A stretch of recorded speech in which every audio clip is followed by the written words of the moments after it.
Iran पर America Israel जमकर बम बरसा रहे हैं, लेकिन पलटवार करने में ईरान भी पीछे नहीं है। ईरान ने जवाब में इजराइल समेत मिडिल ईस्ट के 4 देशों पर ड्रोन और मिसाइल हमले किए हैं।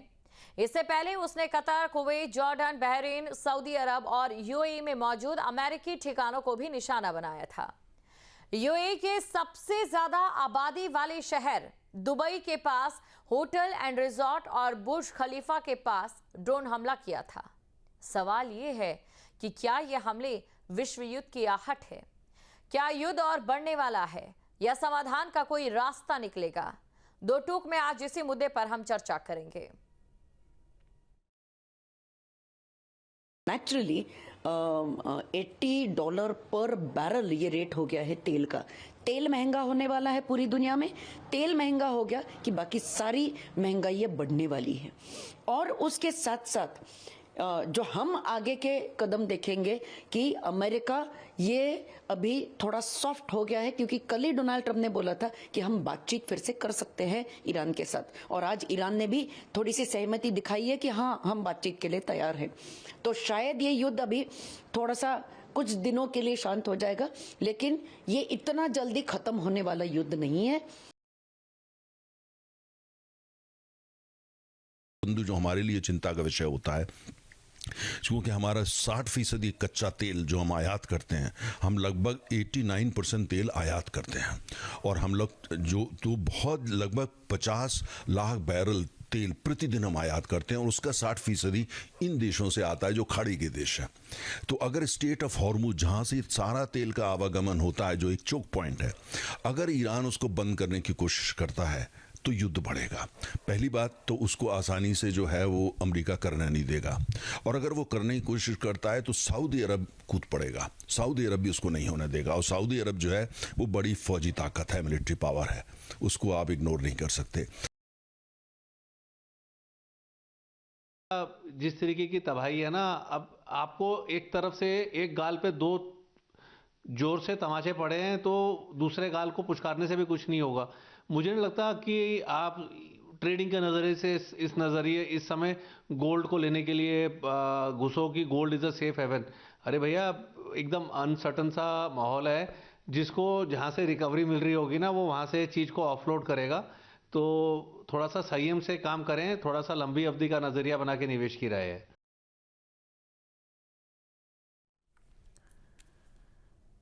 तो इस समय स्थिति क्या है ये आप सभी जानते हैं, और जाहिर तौर पर भारत पर इसका क्या असर पड़ने वाला है।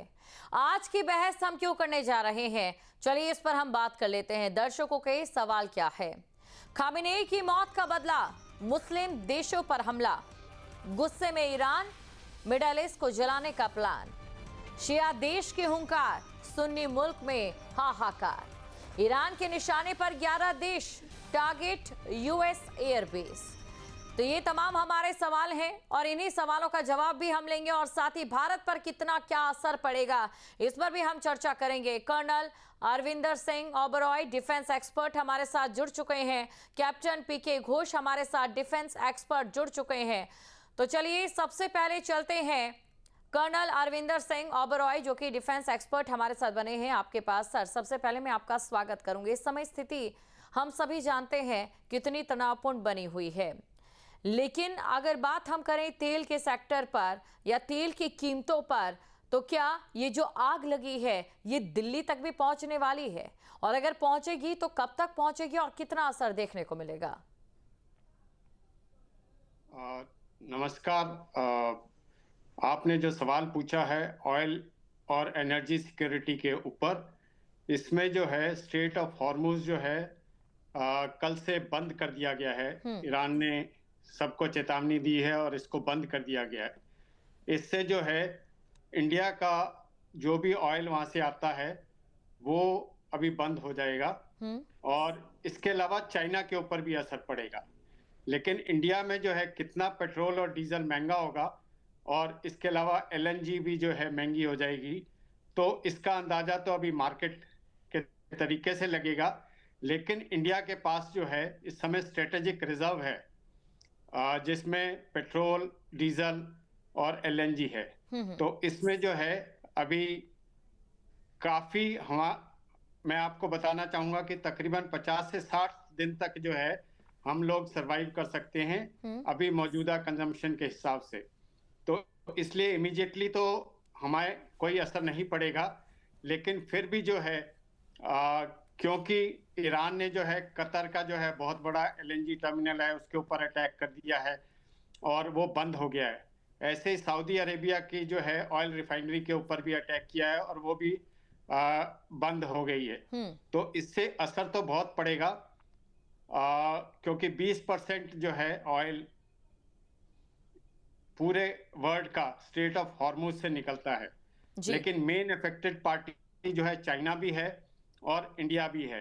तो इससे जो है चाइना जो है क्योंकि ईरान के फेवर में है और वो उसका पूरा डिप्लोमेटिक और पीछे से जो है मिलिट्री सपोर्ट भी कर रहा है चाइना, तो इसलिए चाइना भी अपना दबाव बनाए रखेगा और इसको ज्यादा दिन तक बंद नहीं करने देगा। जहां तक लड़ाई की बात होती है, ये कितने दिन तक चलेगा और कितने दिन तक हॉर्मुज बंद रहेगा, ये जो है लंबा चलने वाला है, क्योंकि अभी जो है यूएस के डिफेंस सर्कल्स में उन्होंने बताया है कि रिजीम चेंज करना हमारा मकसद नहीं था, जबकि उनको पहले ही दिन इस चीज के ऊपर सक्सेस मिल चुका है।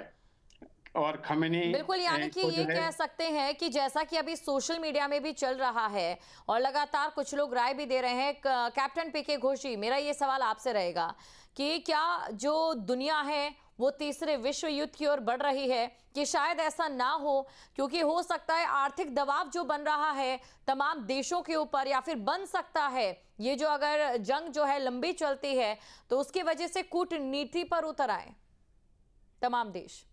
जी हाँ, नमस्कार। मैं कुछ बातों को साफ कर देना चाहता हूँ। सबसे पहली बात, ये आपने पहले वो जो कहा ये तेल का मामला, उसमें भी मैं थोड़ा, अगर आप कहें तो मैं टिप्पणी कर दूं, जी जी बोलिए। क्योंकि मैं तो नेवी में था। तो ये जो स्ट्रेट्स ऑफ हॉर्मुज है, इसका जो सबसे वो कुछ 104 मील लंबा है, और ये सबसे जो कम मतलब विड्थ का है वो है कुछ 20 या 21 माइल में। और आज तक कभी भी ज्यादा दिन तक ईरान ने इसको बंद नहीं वो कर पाए हैं, क्योंकि ईरान खुद वहां पर उसका जो तेल है वो वहां से जाता है आता है, ज्यादातर वैसे सऊदी अरेबिया का आता है।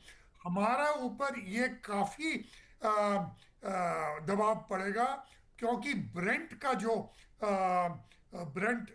जो स्टैंडर्ड है उसका प्राइस पर बैरल बढ़ रहा है, और हम कुछ 14 से 15 एलएनजी पर डे लेते हैं। खैर, तो ये तो बाद में ही पता चलेगा कितने दिन बंद कर सके जी, है जिसमें हम अपने शिप्स कॉन्वॉय के माध्यम से लेके जा सकें और उसे सुरक्षित रखें। तो ये एक बात है।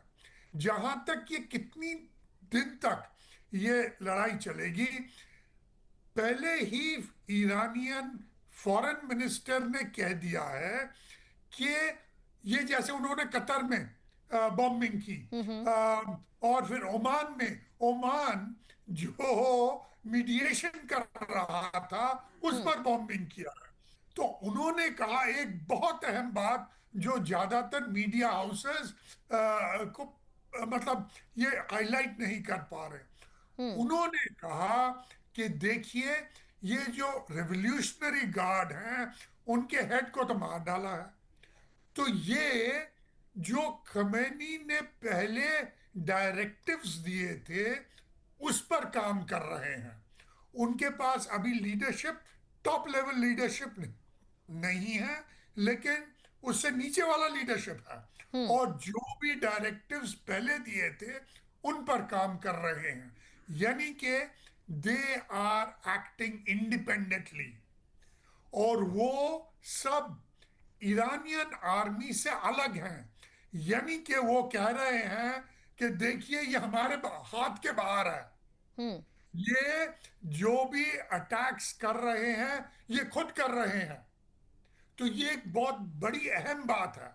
लोग बार बार कह रहे हैं कि शायद ट्रम्प मान जाए बात करने के लिए, शायद ये कुछ नरमी दिखाए जो दिखा रहे हैं कुछ एक दो दिन पहले, शायद ईरान मान जाए।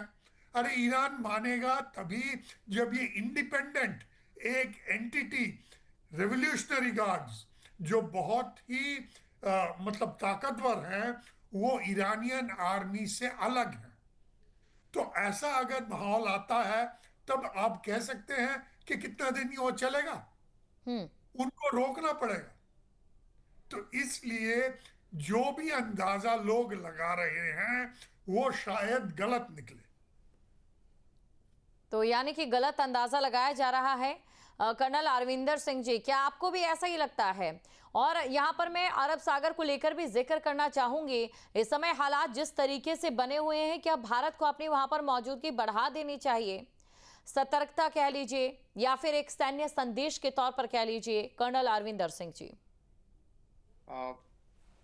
हमने अभी देखा है कि पहले जो है अमेरिका का एम था रिजीम चेंज करने का, लेकिन 24 घंटे के बाद ही जो है अभी अमेरिका बोल रहा है कि ये रिजीम चेंज करना हमारा मकसद नहीं था। उनका मकसद अब हो गया है कि हमने कैसे जो है न्यूक्लियर बॉम्ब की जो काबिलियत अनऑफिशियल तौर पर ईरान के पास है उसको ख़त्म करना है, और मिसाइल्स जो कि वो डेवलप कर रहा है ईरान, उसको ख़त्म करना है। क्योंकि मेन मकसद इन मिसाइल्स का और एटम बम का जो है यूएसए के पास तक आग नहीं पहुंचनी चाहिए, तो ये उनका मकसद है। तो इस लिए उन्होंने अभी ये बोला है अमेरिका ने कि हमें जो है हो सकता है काफ़ी वक्त लगे और हो सकता है इसमें काफ़ी कैजुअलिटीज भी जो है उठानी पड़े, लेकिन अभी फिलहाल जो है जिस हिसाब से अपना एम ही चेंज कर दिया है अमेरिका ने और इजराइल ने, तो मुझे लगता है ये काफ़ी दिनों तक चलने वाला है। और अभी जो है मेन मिसाइल्स जो हैं, जो कि इनकी हाइपरसोनिक मिसाइल्स हैं, वो अभी तक ज़्यादा ईरान ने इस्तेमाल नहीं किए हैं। अभी जो है सुनने में आया सिर्फ 8 से 9 फतह मिसाइल ही जो है उन्होंने लॉन्च की है। तो उन्होंने जो है ये अपना रिजर्व जो है खेमे, अपना आर्सेनल जो है बचा कर रखा हुआ है। तो इसलिए अभी अंदाजा लगाना मुश्किल है, क्योंकि अमेरिका ने भी जो है जब एक्सेप्ट कर लिया है कि ये लड़ाई लंबे देर तक चलेगी, और इजराइल का भी मानना है कि ये उनको जो है लास्ट मौका मिला है कि जो अपनी सिक्योरिटी को वो जो है बरकरार रख सके। तो यानी कि आपका ये कहना है कि ये जो लड़ाई है हो सकता है लंबी चल जाए, लेकिन कई मायनों में ये देखा है कि अगली सुबह ही यू टर्न भी ले लिया जाता है, क्योंकि हमारे साथ इस समय कैप्टन पीके घोष भी लगातार बने हुए हैं। जैसा कि अभी कहा गया और ये समझा गया कि अगर ये लड़ाई लंबी चलती है, डोनाल्ड ट्रंप की ओर से भी कहा जा रहा है कि कैजुअलिटीज जो हैं वो ज़्यादा हो सकती हैं। भारत के जो लाखों लोग खाड़ी देशों में रह रहे हैं या बाकी जगहों पर रह रहे हैं, उनकी सुरक्षा को लेकर भारत के पास इस समय प्लान बी क्या है? क्योंकि जाहिर तौर पर अगर जो लड़ाई है वो लंबी चलेगी, उसका असर सिर्फ वहीं तक सीमित नहीं रहेगा, सिर्फ वहां पर रहने वाले या वहां के लोगों तक ही सीमित नहीं रहेगा, वो भारत पर भी असर पड़ता नजर आएगा।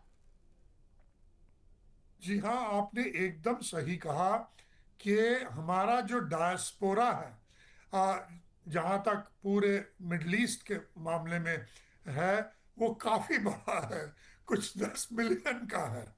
तो अभी उनको तो इफेक्ट पड़ेगा ही।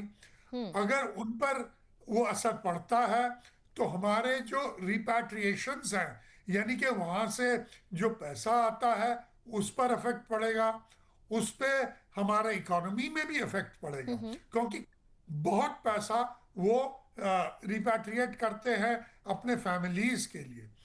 तो अच्छा, जहां तक भारत का सवाल है, हमने हर वक्त कोशिश यही किया है कि जो भी किसी देश में फंस गया है उसको, जो भारतीय है उसे हम खींच के बाहर लाएं। अभी इतने सारे लोगों को तो हम वापस ला नहीं सकते।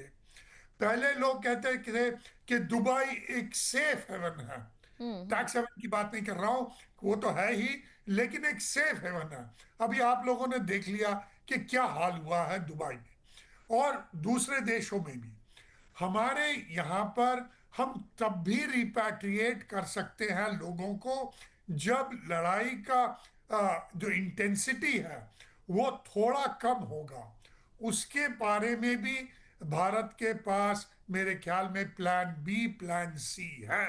लेकिन क्या हम इतने लोगों को रिपैट्रिएट कर सकते हैं? ये स्वाभाविक है, हम इतने लोगों को रिपैट्रिएट नहीं कर सकते। अभी ईरान में भी काफी स्टूडेंट्स, मेडिकल स्टूडेंट्स ज्यादा हैं जो वहां पर अभी तक हैं। उनको बताया गया था कि आप प्लीज मत जाइए, वापस चले आइए। बहुत सारे लोग चले आए, लेकिन वो अभी तक उनके परीक्षा थे या कुछ थे, वो वहां पर अभी तक है। तो कुछ 2500 या कुछ अभी तक है वहां पर। तो मेरे ख्याल में इतने सारे लोगों को, मैं ईरान की खाली बात नहीं कर रहा, मैं पूरे मिडल ईस्ट की बात कर रहा हूं जहां जहां बमबारी हुआ है, उनको लाना बहुत ही कठिन काम है। तो हम वहां पर कंसंट्रेट करेंगे जहां जहां लड़ाई कुछ ज्यादा ही हो रहा है, और जब इंटेंसिटी कम हो जाएगा उसके बाद हमारे पास प्लान्स हैं और हम लोगों को जरूर लाएंगे जहां तक हो सके। चलिए अरविंदर जी, आपसे मेरा ये सवाल ये कि एक तरफ डॉलर मजबूत हो रहा है और रुपया कमजोर हो रहा है, इस समय जो स्थिति यहाँ पर बनी हुई है, क्या ये महंगाई की नई लहर भारत में लेकर आ सकता है? कुल मिलाकर सीमा पर बम और बाजार पर बोझ ज्यादा बढ़ सकता है। आपने सही बोला कि आज जो है पहला स्टॉक ट्रेडिंग डे था जिसमें इंडिया के भी जो है स्टॉक मार्केट गिरी और पूरे वर्ल्ड की स्टॉक मार्केट्स भी जो है क्रैश हो गई हैं। तो ये असर तो जरूर पड़ेगा, इंडिया के ऊपर, डॉलर के ऊपर भी पड़ेगा।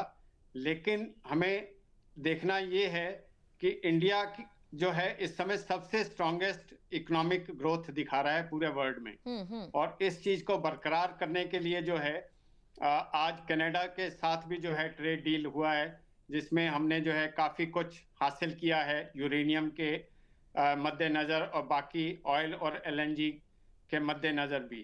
तो ये सब चीजें तो जो है लॉन्ग टर्म में काम आएंगी, लेकिन शॉर्ट टर्म में जो है हमें इसका पेन बिल्कुल दिख सकता है इसका। जी कैप्टन पीके जी, आपसे मेरा ये सवाल कि अभी हम क्योंकि महंगाई को लेकर भी बात कर रहे हैं, लेकिन अब भारत के अगर रिश्तों को लेकर हम बात करें, इजराइल से हमारा रक्षा सहयोग है, ईरान से अगर हम बात करें तो हमारा रणनीतिक सहयोग है, दोस्ती दोनों से है, लेकिन दूरी किससे? ये आपने एकदम सही एक सवाल पूछा है जिसका जिसे कहते हैं आंसर बहुत ही जटिल है।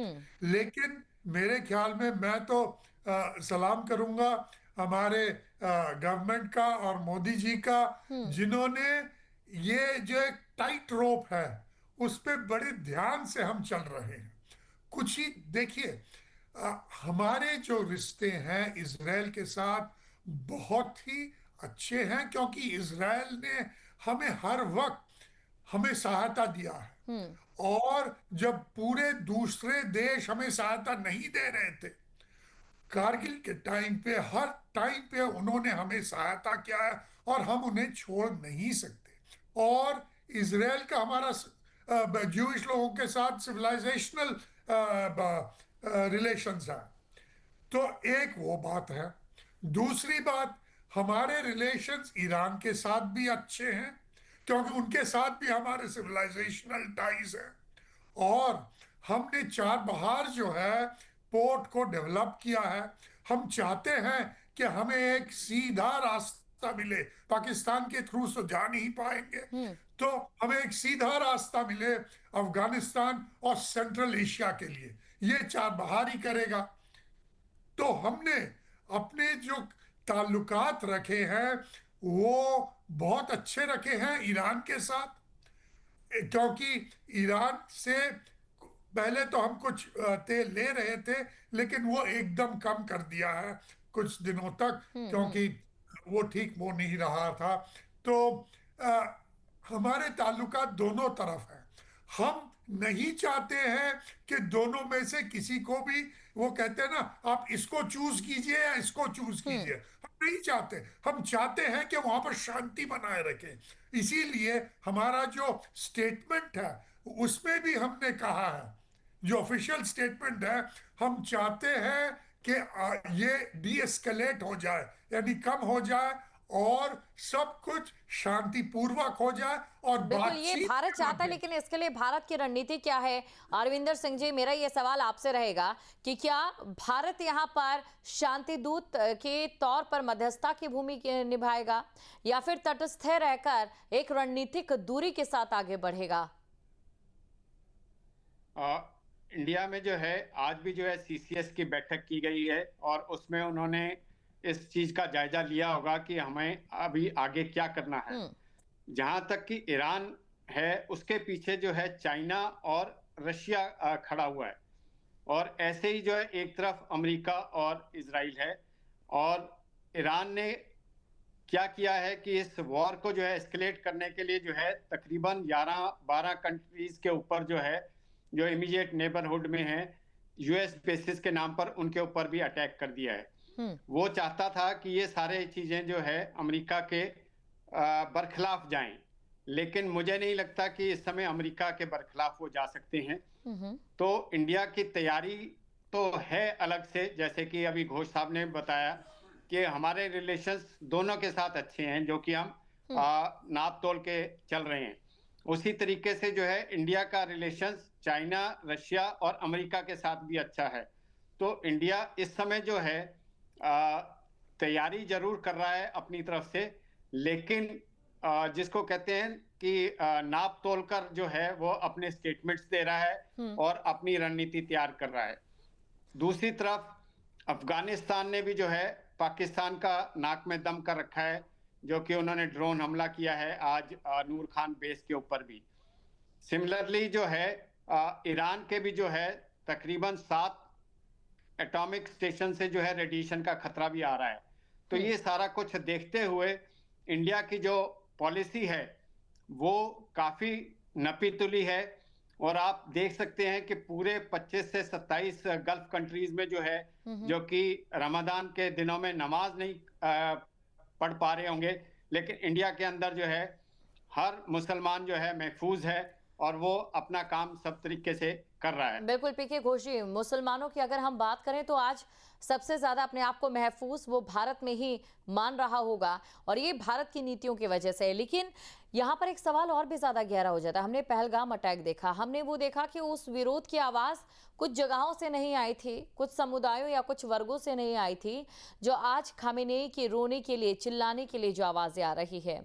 हमारे पड़ोसी देशों की अगर हम बात करें, एक तरफ पाकिस्तान है, दूसरा तरफ बांग्लादेश है, हमारा ध्यान उधर है, तो क्या ये भी कोई हरकत कर सकते हैं जिससे भारत को कहीं ना कहीं कोई खतरा हो या फिर तनाव की स्थिति उत्पन्न हो? क्योंकि ऐसे मौकों का इंतजार ये दोनों ही देश करते हैं, और खासकर तब जब भारत में भी बहुत से ऐसे वर्ग हो जो भले ही पहलगाम पे ना रोते हो, लेकिन ऐसे मौके पर जरूर रो रहे हो। जी देखिए, सबसे पहले तो मैं पाकिस्तान की बात करूंगा, पहले हमारे देश के बात करने से पहले उनको उनको देखिए क्या हुआ है।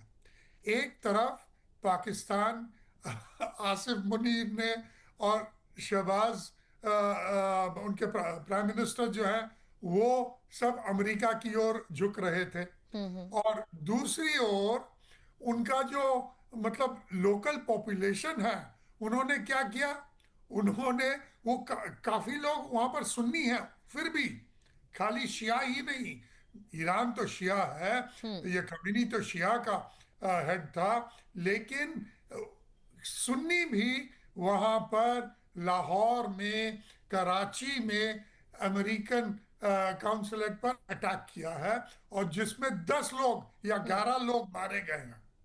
तो देयर इज अ डिस्कनेक्ट जो उनके पॉपुलेशन में और जो उनका गवर्नमेंट चाहता है, वही चीज अब पाकिस्तान जो सच पूछिए, एक तरफ से अफगानिस्तान ने वो अटैक कर रहे हैं, दूसरी तरफ उनका बलूचिस्तान का प्रॉब्लम है, और यहाँ पर इनके लोग, खुद के लोग उनके साथ नहीं हैं। हमारे भारत में सब समुदाय के लोग एकदम महफूज हैं, कोई प्रॉब्लम नहीं है। हाँ, कुछ डेमोन्स्ट्रेशंस हुए हैं जो शायद खामेनी के मारे जाने के उस पर है, लेकिन मेरे ख्याल में ये ऐसा कुछ नहीं है कि वो अपने देश के विरुद्ध एक्ट करेंगे या ऐसे कुछ वो काम करेंगे। मेरे ख्याल में ऐसी बात नहीं है।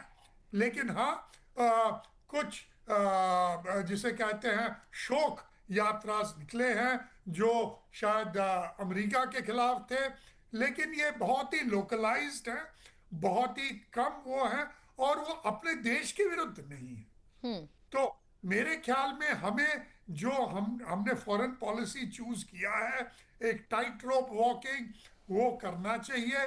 बिल्कुल, ये करना चाहिए। और अरविंद जी, मेरा आपसे सवाल रहेगा, क्योंकि देखिए भारत की अंदरूनी जो चीज़ें हैं उसको लेकर हमने यहाँ पर बात की, और लोकलाइज तौर पर एक अमेरिका के खिलाफ विरोध प्रदर्शन भी हो रहा है, और भारत की दूसरी नपी तुली नीतियाँ जो कि वैश्विक नीतियाँ हैं। लेकिन ड्रोन से ज़्यादा खतरनाक है सोशल मीडिया की ओर से फैलाई जाने वाली अफवाहें, जो कहीं ना कहीं अक्सर विरोध या तनाव का रूप ले लेती है। इसको लेकर भी क्या अभी से ही भारत को तैयारी कर लेनी चाहिए? आपने सही बोला है, और होम मिनिस्ट्री ने जो है अभी से ही गाइडलाइंस इशू कर दिए हैं कि हमें जो है किस तरीके से सारी स्टेट्स को जो है इन सब चीज़ों के ऊपर लगाम लगानी चाहिए, और कैसे जो है डेमोन्स्ट्रेशंस को जो है पीसफुल तरीके से जो है कंट्रोल करना चाहिए। तो ये बहुत ज़रूरी बात है कि जब तक कि मीडिया रिस्पॉन्सिबिलिटी के साथ नहीं काम करेगा, तब तक जो है ये अफवाहें जो है जोर पकड़ती रहेंगी।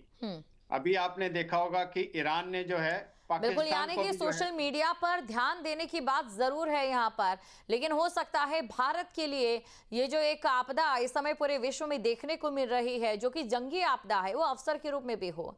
शेयर मार्केट में भारत को जिस प्रकार से हम कह सकते हैं कि नीचे गिरा है, लेकिन इसी की वजह से भारत का जो डिफेंस क्षेत्र है उसमें भारत को फायदा मिल सकता है। आप दोनों का शुक्रिया तमाम जानकारी को दर्शकों तक पहुंचाने के लिए, हमारे साथ जुड़ने के लिए।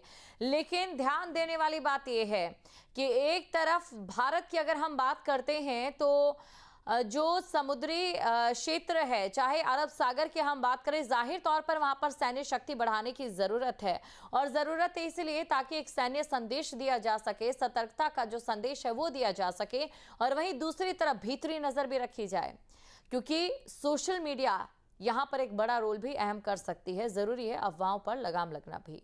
दो टूक में फिलहाल के लिए इतना ही। आपके मोबाइल पर तुरंत आएगी ब्रेकिंग न्यूज, स्क्रीन पर सबसे पहले दिखेगी बड़ी खबर, देश दुनिया की हर खबर एक जगह। अब आपके मोबाइल पर तुरंत फटाफट इंस्टॉल कीजिए न्यूज नेशन ऐप और रखिए खुद को अपडेट।